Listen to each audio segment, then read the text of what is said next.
I like to have y'all lead review sessions whenever possible.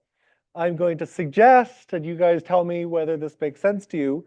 I pulled 3 questions from the midterm because they were from the practice midterm, because they're things that we haven't exactly practiced that style we have not practiced that style of question a whole bunch. And as I promised you at the beginning of last semester, everything that I put on my midterms and finals is stuff you've seen and done at least once or twice in lecture, in lab, in quizzes, in homeworks. And if we haven't practiced it multiple times, I'm not going to give that style of question to you. That said, everything on questions 7, 16, and 22 is stuff you can or should be able to do. And if we don't have other driving urgent questions, I will totally run through those 3. I think they will be beneficial for building your brain. The content in there is on the exam. Now you need to know about that. One other thing that the 3 o'clock section liked is just to revisit what is every possible equation that you could need. Now there's concepts and how to apply the equation. The devil's always in the details. Not saying if you just know of these equations, if you write these equations down, you're going to ace the test, but at least listing them, having them, seeing if there's something you don't recognize, that's a strong hint. You got to review that. May be beneficial. What do y'all think? Yes? 7, 16, 22 as well? You're curious? So those questions aren't going to be on the exam, but like. Not questions just like them. I'm not going to take those questions, change the numbers and things, and give you that question slightly varied. Because that style of question is something that I took off of the homeworks this year, if I recall correctly, homeworks and quizzes this year. So you haven't practiced something exactly like them in the previous semester, in the past weeks. The material that's on them is totally on the test. So basically the answer is yes and no, sorry. Okay. Let me start off by asking, is there anything more urgent than either of those? Does anyone know what you don't know that you want me to add to the list of things that have to be covered, that will benefit you, that you don't know?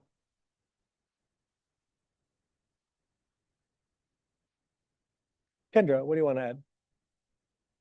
Yes, big time. That'll definitely be on. Yeah. Voltage and capacitors and capacitance in general is a huge theme. Like a third of the test or more. Yeah. Point charges. It's been a minute. Okay. That'll absolutely be something. Potential energy, work, and voltage. Good. Those are things we can absolutely go into. I'm going to write down the equations governing them, and we'll talk about the devils that are in the details. Yeah. Say again.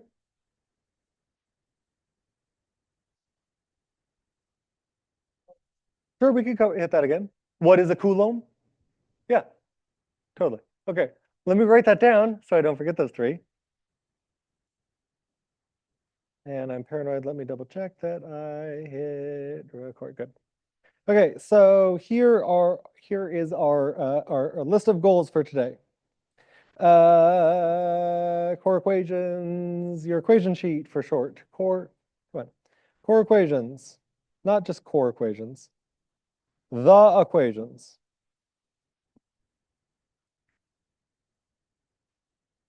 I think I'll give the practice exam, what do I call them? Bonus learning after we hit at least one example of each of these. What did we just say? Another capacitor question, another point charge question, another, you just said, yeah, number 2 coulombs question. You had a proposal, I think. Work.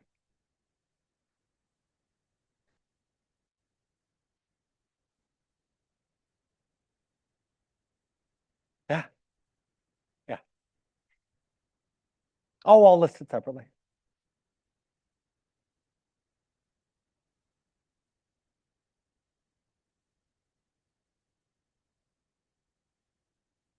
And then numbers, what did I just say? 7, 16, 22? On practice, if and when we have extra time.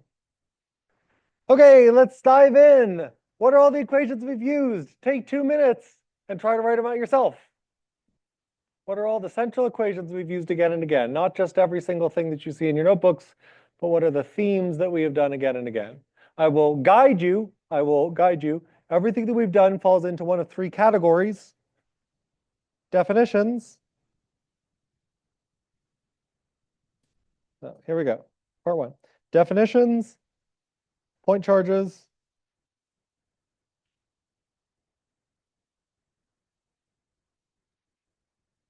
capacitors.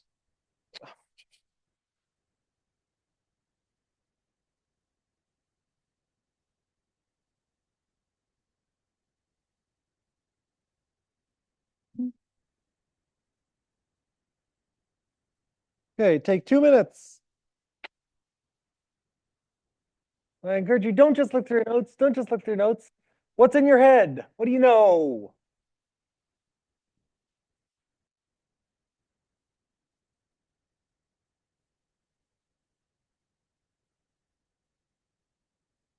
No, but write this down in your work paper, in your notes, and leave lots of white space so that you can fill in the blanks and say, hey, this is something I didn't know.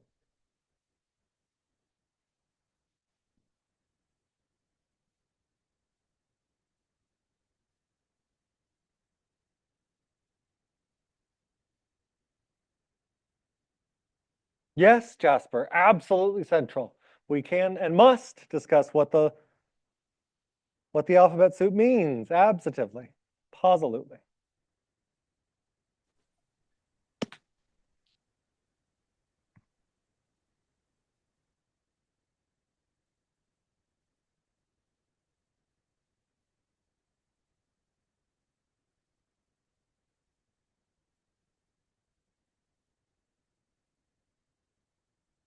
Who's still working? Okay, well, oh, okay, 30 more seconds. Write down as many as you can.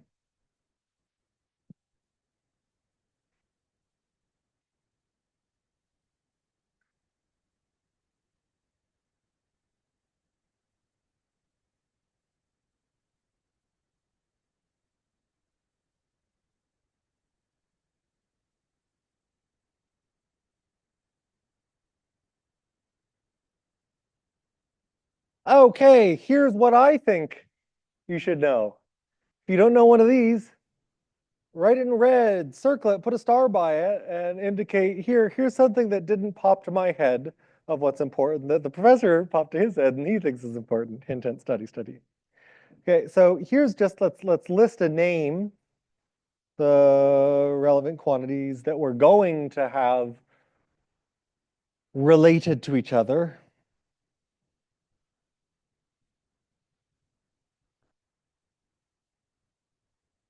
PHY112.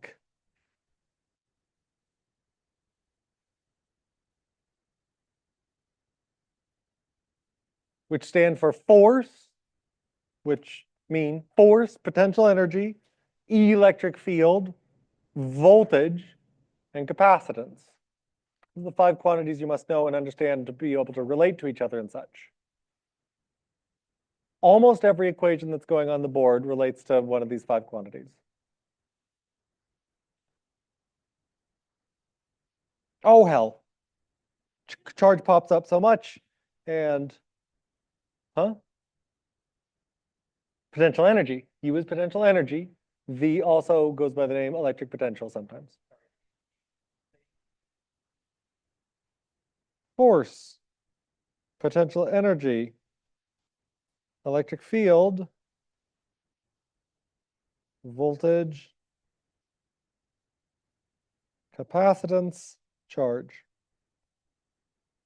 Sure.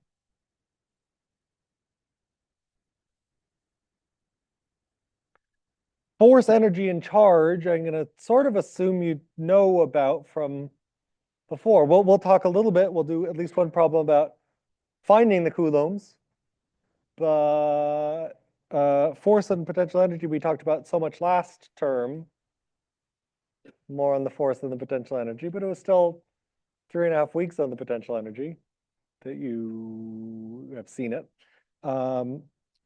I treat those as things that I'm not defining, describing, learning about force and potential energy so much. I'm going to treat them as givens.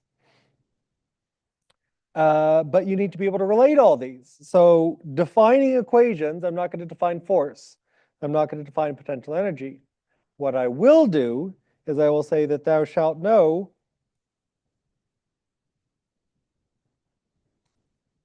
that the work done by a force is force times displacement.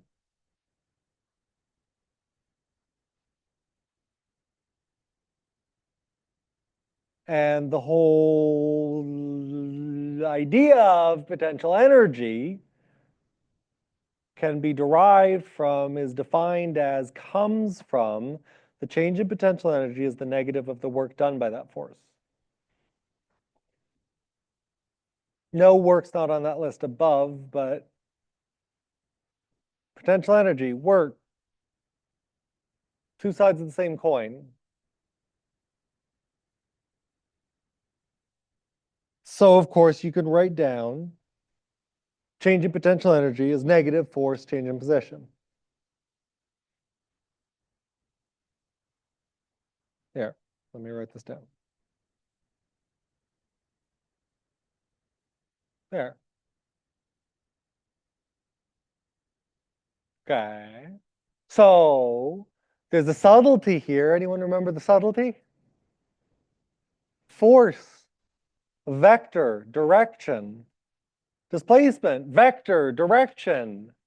The directions matter. What happens? What is the work done if the force is in the same direction as the displacement? Positive. That force is delivering energy. Yeah, question. Force and displacement are both vectors. How do we combine them? Their directions both matter. Work is not a vector. Work is a number, a scalar only. But let's reason through what happens. If force and displacement are in the same direction, that force is trying to deliver energy. You are doing positive work. If force opposes the displacement, that force is sucking energy out of the system. That work is negative. And very importantly, if force is perpendicular to displacement, for instance, the normal force on my feet is at right angles to my displacement, the normal force on my feet is not speeding me up or slowing me down. It delivers no work. So you can't just multiply the magnitude of force by the magnitude of displacement, the distance, without thinking about it. Sometimes this is positive F delta x, sometimes this is negative F delta x, sometimes this is 0. If you're comfortable with trigonometry, I'll say that the actual formula is force displacement cosine theta, where theta is the angle between these two directions. 90% of you don't like cosines, so I'm going to encourage you, if you are not one of the people who likes trig, then reason through it based on, is this force helping, hindering, or doing nothing to this displacement? Positive, negative, 0. Okay, so, negative work done, what does that say? Think of gravity. Gravity's got a great connection with electrical forces. If I am going up, is my potential energy going up or down? MGH is going up. As I displace upward, MGH is going upward, potential energy is going upward. But what is the work done by gravity as I go up? Force, displacement, negative, right? If the force is doing negative work, it's storing positive stored energy. You can look at you can review the entire video for that. Last semester, if I recall correctly, was November something in the YouTube channel. Okay, so the potential energy changes by an amount equal to negative work done by that force, the associated force, is a big idea. This leads us to potential energy changes to the tune of negative force times displacement, where you got to think of if the force is in the same direction as displacement, final answer would be negative times a positive would be a final answer is a decrease in potential energy. Yeah, you have to put the two ideas together. Have the negative sign of what that force is doing, the work that force is doing. Yeah? Look, we might come back to this. The minus signs, the signs are important here, and they have a meaning. You can understand them, not just memorize them. But let's connect stuff. Force connected to field, definitional equation, force per test charge. Energy connected to voltage, definitional equation. Voltage is energy per test charge.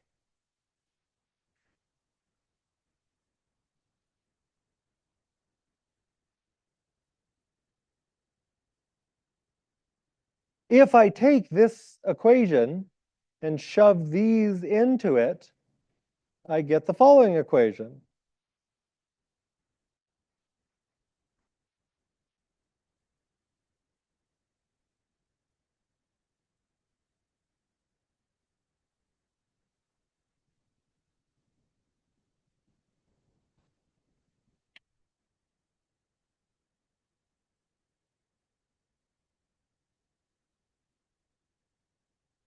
Okay? And I can emphasize this equation and this equation are really the same equation and just disguised. So for both of these,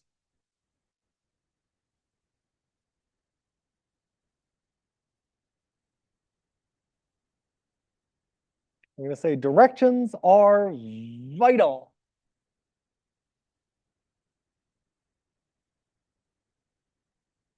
But I suspect we should come back to that. Um, What I just described in potential energy versus force land versus work land, I did that in the context, the same ideas, but spent an entire class on it. This was the third class of this module, if I recall correctly. You can rewatch that video to talk about what I just said did there, thinking about it as voltage and field instead of energy and force. Okay? But the same relationship between E and delta X affecting delta V applies as that I described before. Any questions for this? Here are your definitions. Capacitance belongs in a different section, so I'm going to put that there. I will also write over here in a box, charge is in coulombs. 1 coulomb is 6.02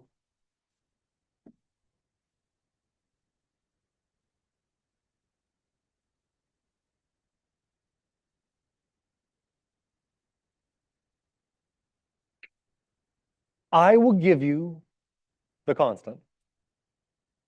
You don't need to memorize that, but here's the idea. 1 coulomb, the meaning of 1 coulomb is 1 coulomb is equivalent to a certain very large number of charges, certain very large constant number of charges. 6.25 billion billion, 6.25 quadrillion, 6.25 quintillion, whatever, doesn't matter. Questions on the definitions? Let's move on. Point charges. FUEV.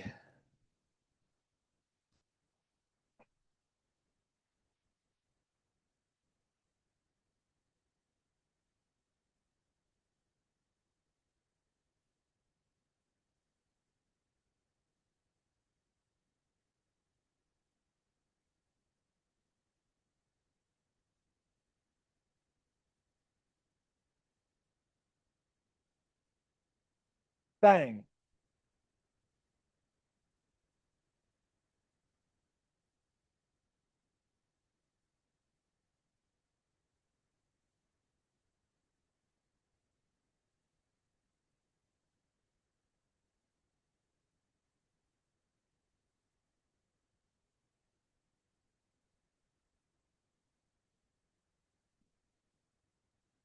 Let's say.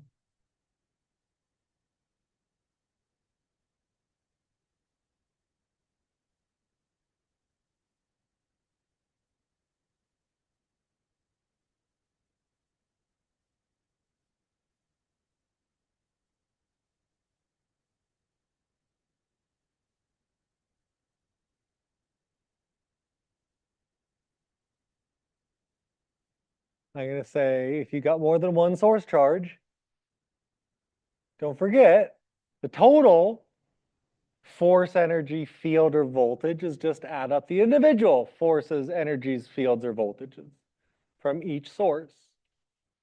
Get a total. When I say add up, field and force can be in opposite directions. So add up, you might be adding a positive number to a negative number.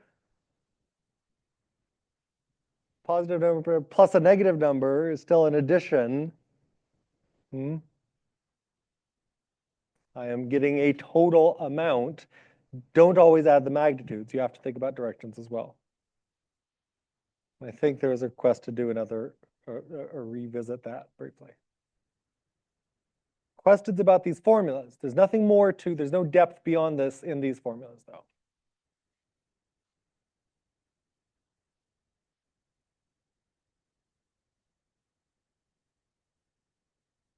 Capacitors. First off, definition of capacitance, you can't do anything. It's not true. It's not true that you can't do anything without this. But you must know this is always true for every capacitor at all times. But if I change charge, that doesn't change C. If I change voltage, that doesn't change C. How do you change C? C depends on the capacitor. You have to change the capacitor to change its capacitance. This is a definition.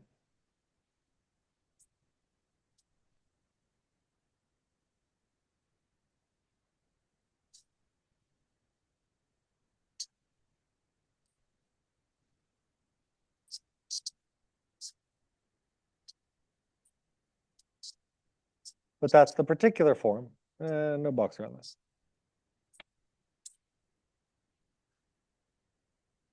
Kappa. This is the lecture that I spent talking about dielectrics, the story of the dielectric, the polarizable insulator between the plates of the capacitor. I'm not going to give you a problem that asks you to plug in a value of kappa. I am going to, I may give you a problem that asks you, what does capacitance depend on? How do I change the capacitance of a capacitor? What controls the capacitance of a capacitor? And the correct answer is the geometry, area and plate separation, and material of the capacitor. Just like a resistor's resistance is controlled by its resistivity, cross-section, and length.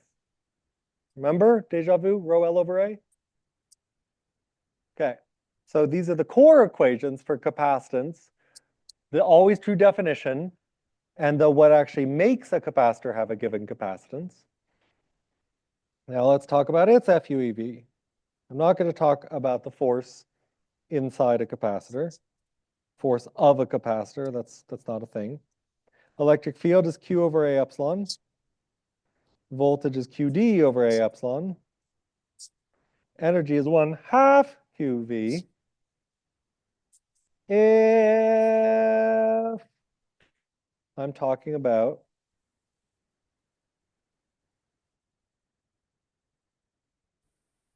energy of the capacitor in the capacitor. The problem 16, I think, that I told you that you did, that you didn't do on the practice midterm 2 involves you have to recognize that the energy of the electron that is released between the plates is not the same thing as the energy that's stored in the capacitor. The electron is feeling a voltage that it is not generating. You use the voltage of the capacitor, the charge of the electron, and no 1/2. I'm going to do that in a second because I think that demonstrates this point most efficiently. Question me. Do you know at least half of these? Did you write down at least half of these when brainstorming? What have we learned? Is there anything you don't recognize?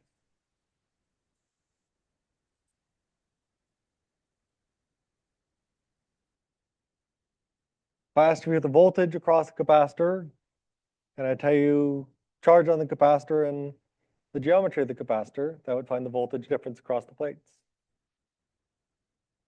Question or scratching your eye? You're scratching your eye. Okay, so yeah, please. Sure. Yes. Yes. Yes.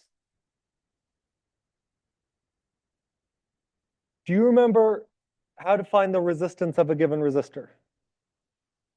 What is it?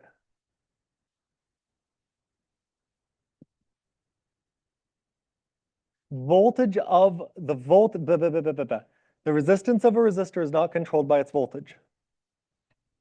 The resistance of a resistor is not controlled by its current. If you know the voltage and current, you can deduce the resistance. But a very important thing is you take a resistor out of a circuit, apply no voltage to it, no current through it, it still has its resistance. Resistance is density. You go up into outer space, you don't weigh anything. You have no pounds per square meter, whatever, cubic meter. You don't have pounds, but you still have a given how packed things are together. What makes up your density is not just how you measure your density, size and weight, but more fundamentally, how packed how your atoms are. So, the story here is that capacitance controls Q and V's relationship. Q and V don't control capacitance. There's an equation with Q, C, and V in it, but Q and V don't control C.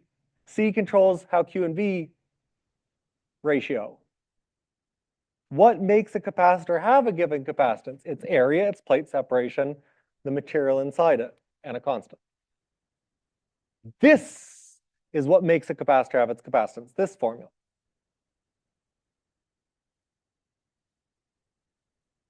You first, then you.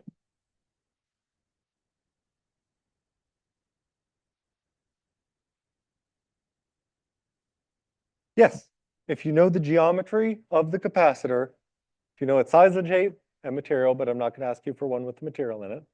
If you know the size and shape of the capacitor, you know its capacitance. Done, bang. We did. We did.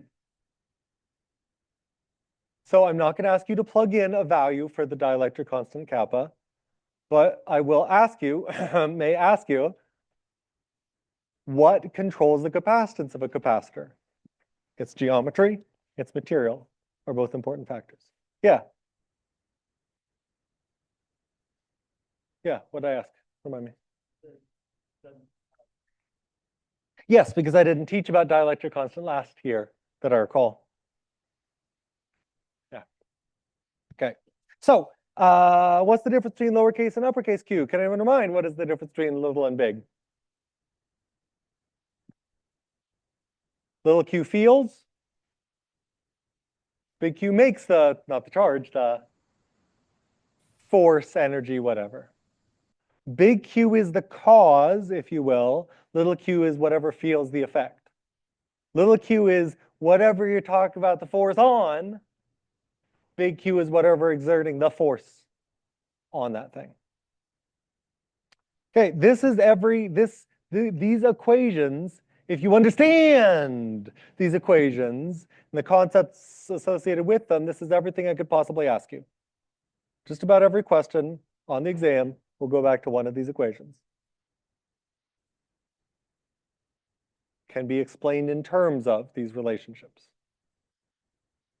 Okay, so I wanted to do an example of the energy in a capacitor. Kendra asked for this, and I still am unhappy with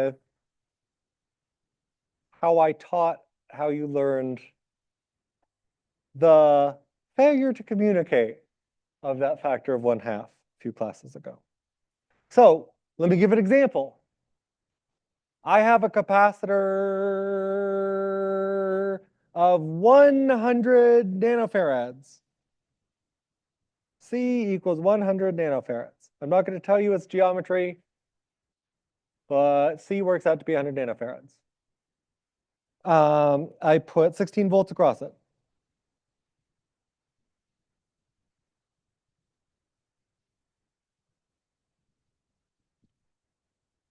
Question A, yes, we are going to do the Google form today.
Okay, question A, I told you enough to figure out in terms of what has been given. If I take one electron from the negative plate and let it zoom across its back into the positive plate, how much kinetic energy did it gain? No, you don't need to remember a darn thing about kinetic energy. Just the total energy is constant. 2 is find the total energy stored in the capacitor. Total energy stored in the capacitor.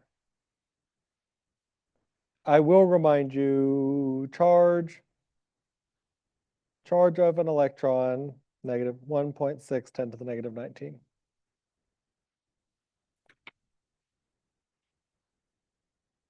Ready, set, go! Google form, show me where you're at.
Should be louder in here. Talk to each other.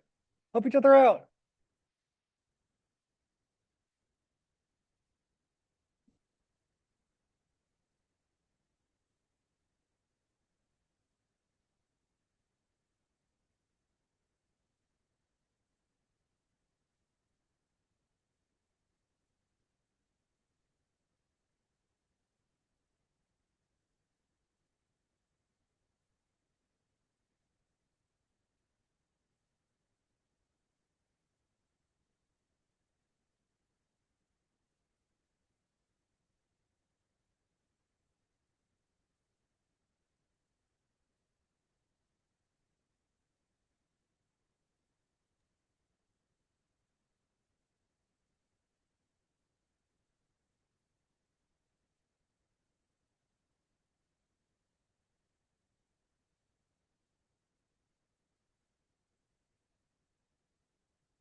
Okay, 1 more minute.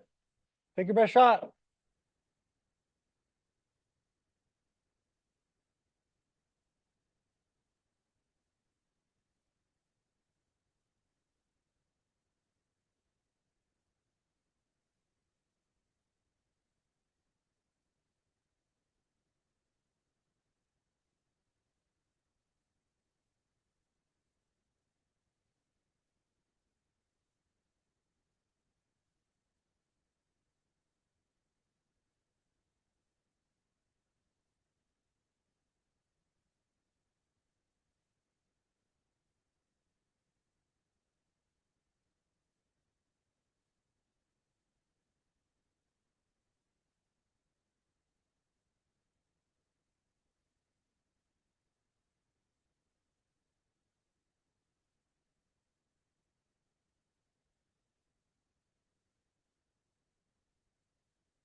And time's up.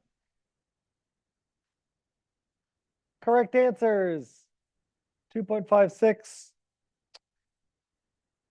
times 10 to the minus 18 joules and 12.8 microjoules, or 12.8, 1.28 10 to the minus 5, if you wish. Or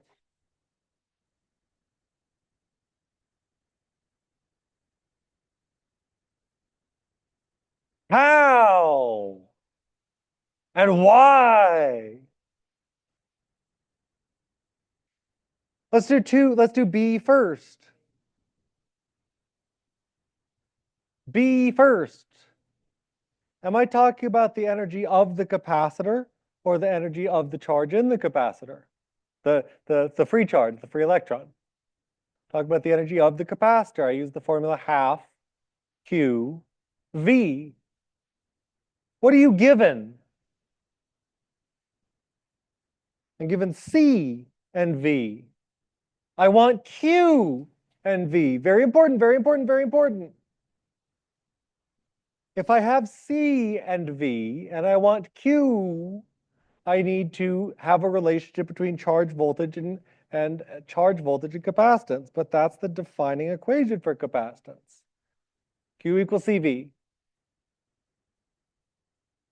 So step one is to realize what you need to do to get there. Sorry, step one is to realize what do you need here? You need half Q final V final, and that's the charge of the capacitor. But you don't know the charge of the capacitor directly, so you have to rearrange the capacitor definition, capacitance definition.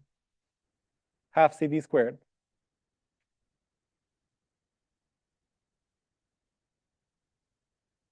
Problem A. Where does that kinetic energy come from? Kinetic energy of the electron comes from its initial potential energy. David, micro is -6. So 12 micro would be 1.2 minus 5.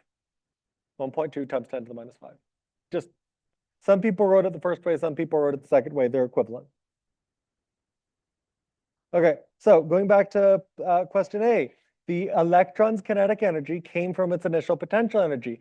The potential energy of what? Of the capacitor or of the electron? Of the electron. The potential energy of the electron goes into the kinetic energy of the electron. So you use charge of the electron times the voltage that it feels, the voltage of the capacitor. Charge of the electron times voltage of the capacitor. 1.6 10 to the negative 19 times 16 volts. Is there going to be questions like this on the exam? Yes. I mean, yes. This is what we've been practicing for 4 weeks, 3 weeks, 3.5 weeks. I'm gonna have you show me that you know what we've been doing. Okay, so let's reflect on the distinction between what A involves and what B involves. A is asking the energy that comes from, I've got one charge and some other voltage. The voltage is coming from the capacitor. The charge is feeling that voltage.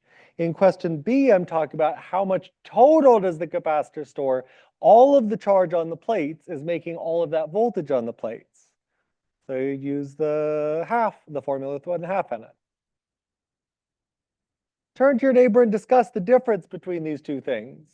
This will be at least a question or two on the test. Abby, because I asked for, let's see, well, hold on. Why is the Q not negative? I'm looking at the magnitude. Why is the final answer not negative? Because I asked how much kinetic energy is gained. Potential energy goes down, so the kinetic energy is negative, negative.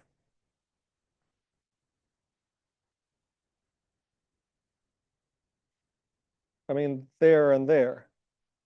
But which one do you want me to say more specifically? No, really.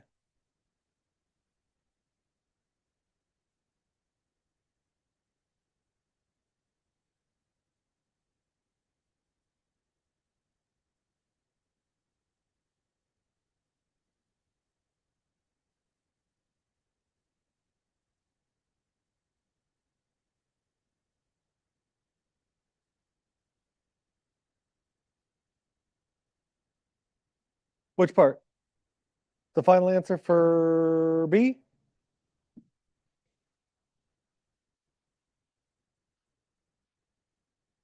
Sorry? Isn't the blah, blah, blah, blah? Yeah, I mean, depends on, some people wrote 12.8 micro, some people wrote 1.28 10 to the minus 5. Both are equivalent and correct. Here's how to do this. 1/2 times C is 100 times 10 to the minus 9, 100 nano, times V squared is 16 squared. Calculator, calculator, 1.28 10 to the minus 5. Yeah? What did you do? What did you do?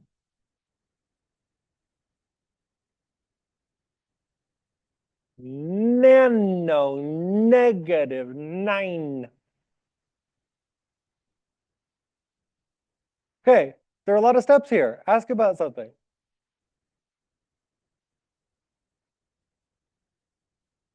This is part A. This is part B.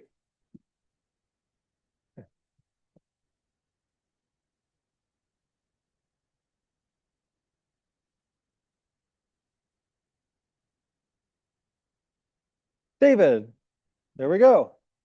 Very important. Why don't we use the 1/2 for the second one?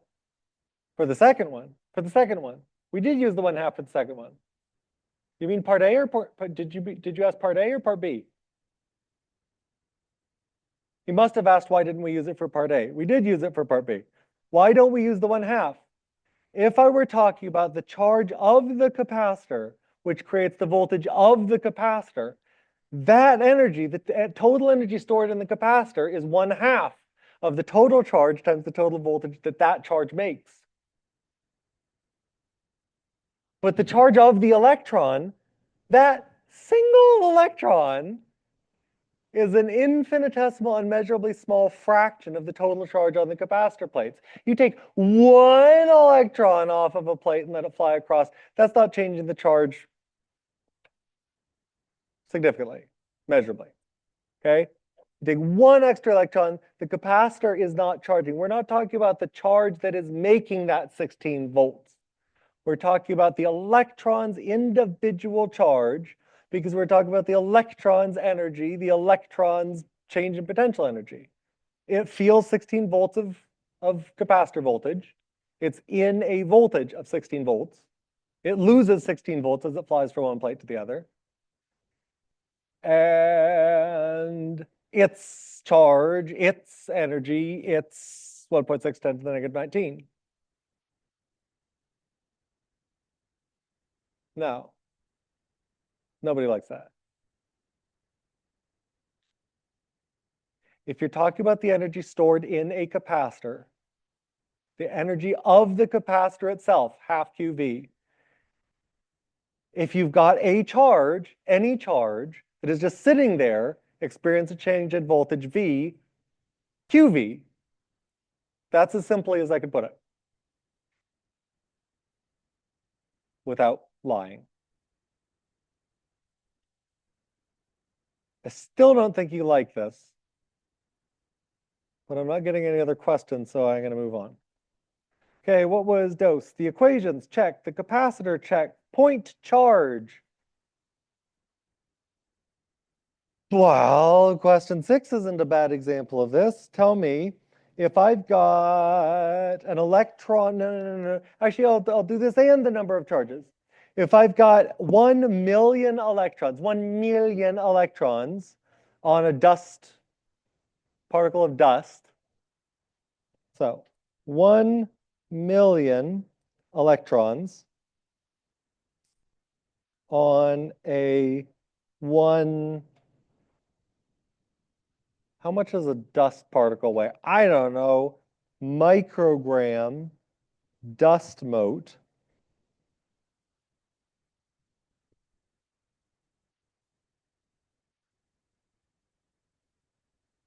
Hovers. Find the magnitude and direction of the electric field, which is hovering it, which is making it float.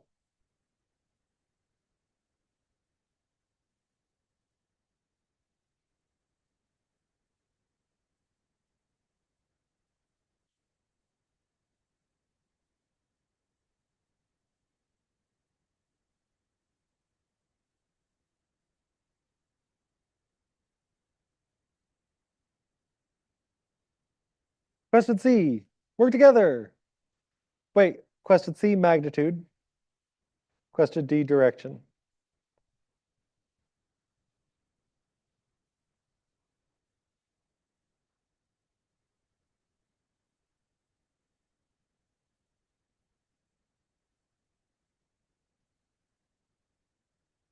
You must think about signs, directions, and what a given number of electrons corresponds to.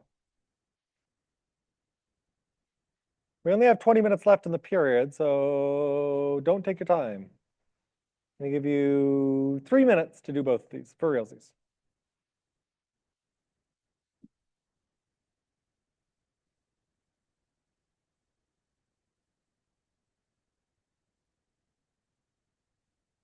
But talk to each other. It should be louder in here.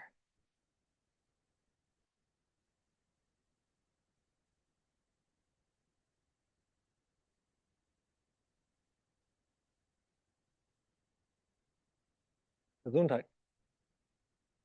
Bitte. Salud.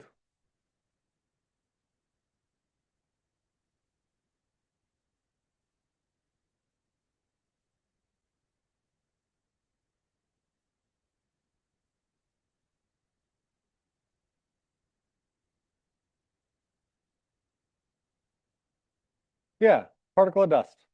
Weighs 1 microgram. Mass is 1 microgram.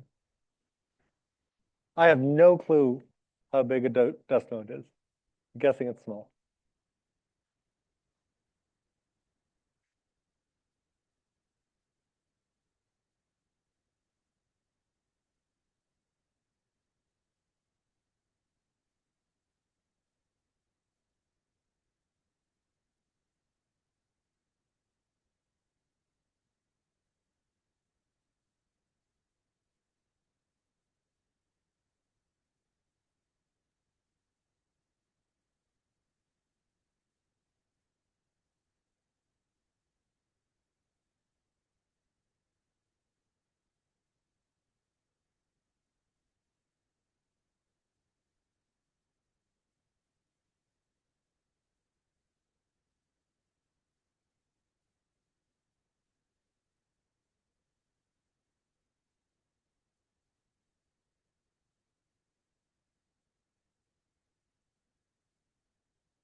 Okay, question D is a direction, not a number.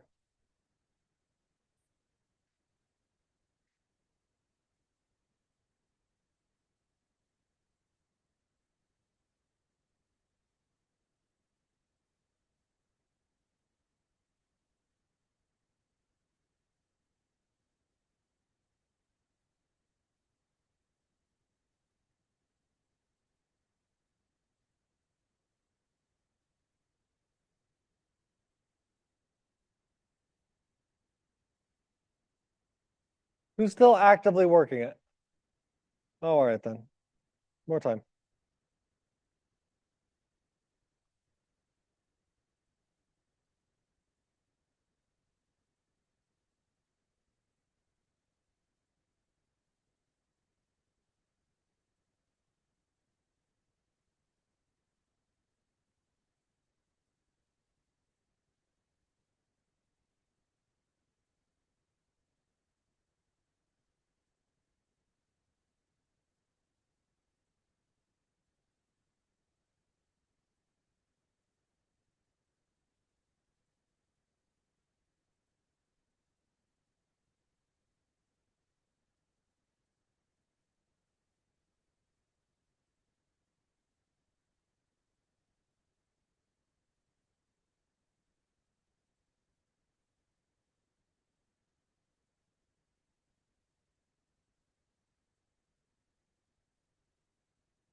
Mhm.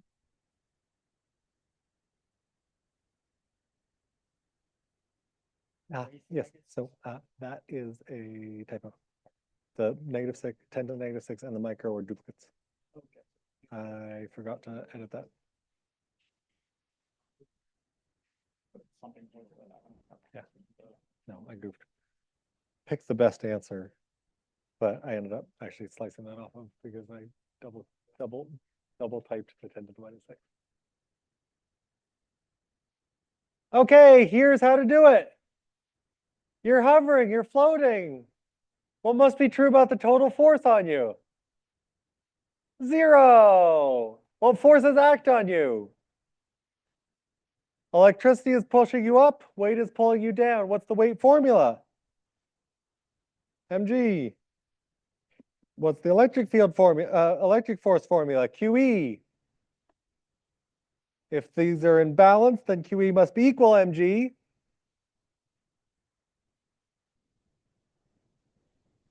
mg over q. Okay, but what are these numbers? Well, m, 1 microgram, g, 9.8, whatever. How much charge is 1 electron? 1.6, 10 to the negative 19. What is the charge of 10 electrons? 10 times that. What's the charge of 1,000,000 electrons? 1,000,000 times that.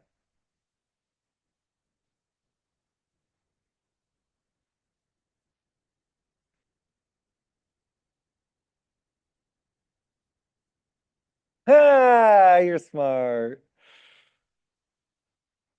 Right. I saw micro. I mean, that was an exercise left for the student, and how'd you pass that test? Question me about the magnitude part.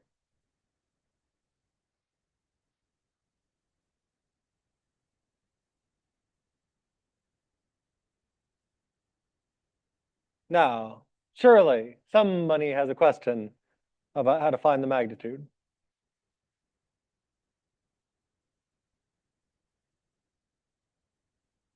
You guys are still working, aren't you?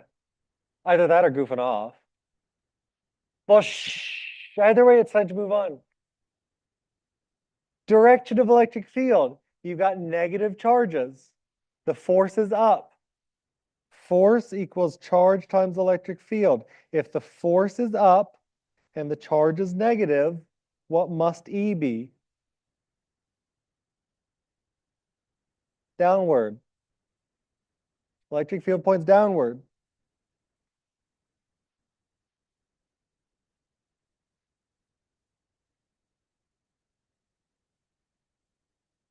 Follow-up question on either of those for realsies. There's two different things in one problem.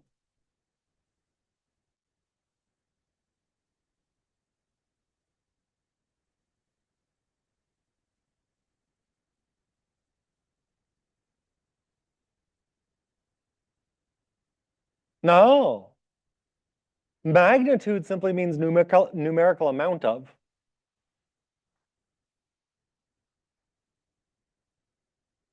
So you have to say the numerical amount of what? The magnitude of electric field is just the number part, not the direction part.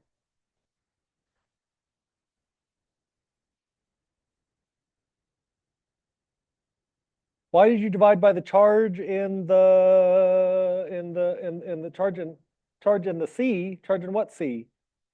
Say more. What does C mean? Oh, thank you. That makes more sense. Alex said in question C, why did you divide by the charge? I said out loud, if the forces are balanced, then you must have charge times electric field is mass times gravitational field. Solve for electric field, divide both sides by Q, mg over Q.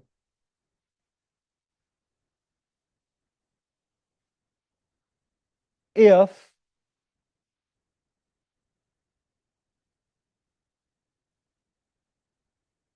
yeah,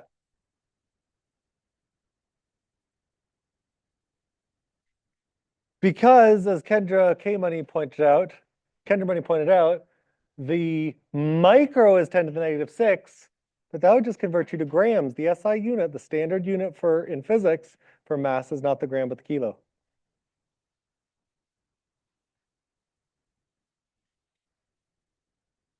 Denied. Okay. Um, Another question. Capacitors more on capacitors, more on capacitors. I'm going to take a capacitor. Let's have the same capacitance as before. Capacitance is 100 nanofarads. And there's an initial voltage,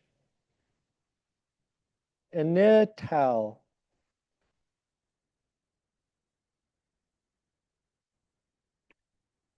I'm going to take the plates of the capacitor and stretch them so that their area doubles. I don't know how I do this. I guess they get thinner, but the plate separation distance is the same. Okay, so I'm going to somehow stretch out or knead them. Maybe they're made of dough. Got pizza capacitor, whatever. The area of the capacitor plates doubles. The capacitor is not connected to a battery. What is the final voltage? So I should say C initial and V initial. Area doubles. Capacitor is isolated.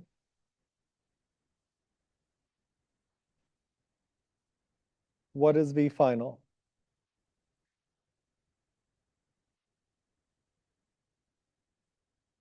What is this? FE. This is question E.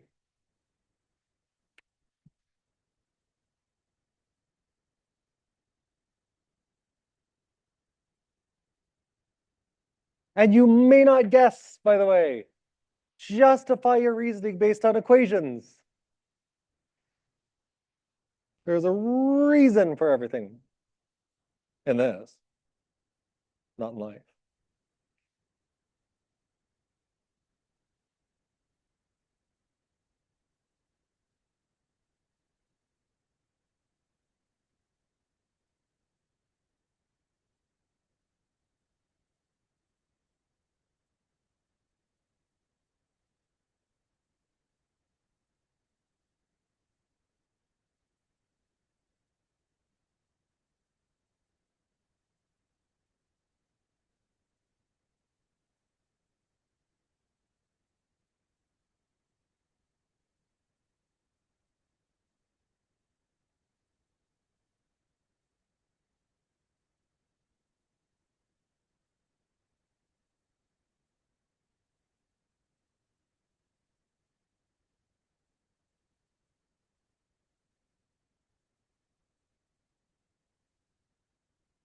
A lot of correct answers. D. David downward. D. David downward.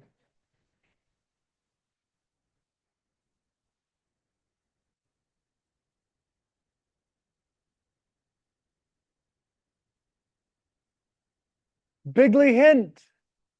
Hint for this. If we know that area doubles, what's the only thing that area connects to in capacitors? With charge, the voltage, the capacitance, the yo mama. If area doubles, capacitance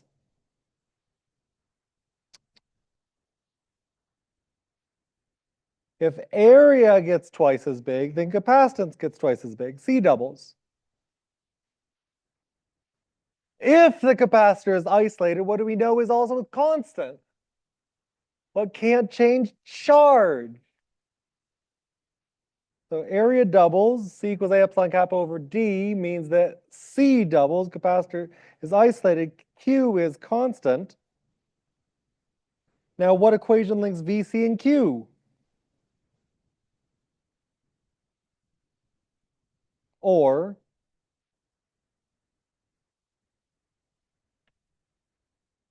solve for the variable that I want to know about. So Q doesn't change, C doubles. What happens to V? That's your question.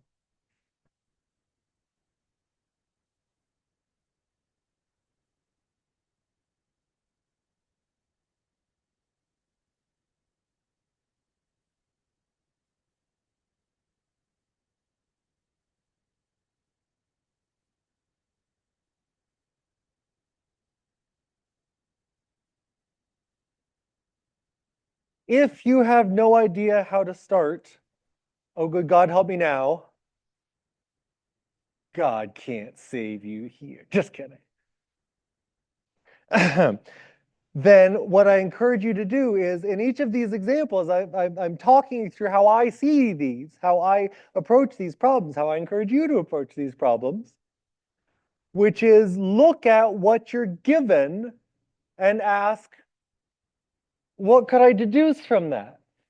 For instance, when I said capacitor is isolated, yeah, so what? What do I know? If the capacitor has nothing attached to it, then the charges can't change. The charge on the positive and negative plates can't leak off. So that leads me to knowing something about something else. I now know that Q cannot change. Item dose, if I talk about area, then that should trigger some memories. For capacitors, capacitance depends on area. There's a formula. Capacitance equals area times blah, blah, blah.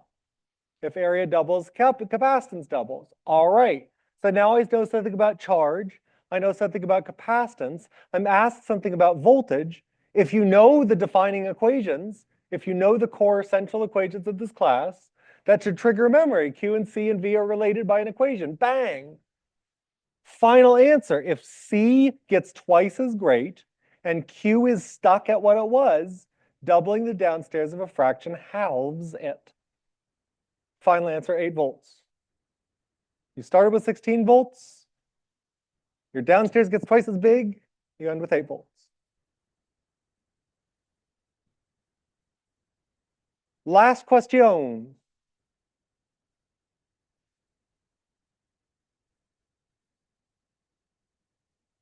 No? I